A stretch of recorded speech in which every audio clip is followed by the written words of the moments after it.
You ask Tiger to solve. This deals with linear equations with one unknown. The final result is n equals 8. Let's solve it step by step. Simplify the expression. Simplify the arithmetic. Group all constants on the right side of the equation. Subtract 17 from both sides. Simplify the arithmetic.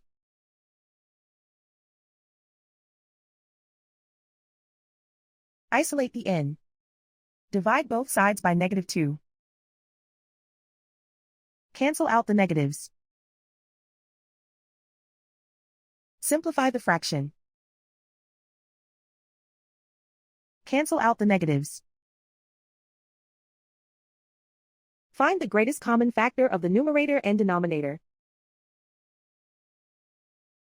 Factor out and cancel the greatest common factor. And so the final result is n equals 8.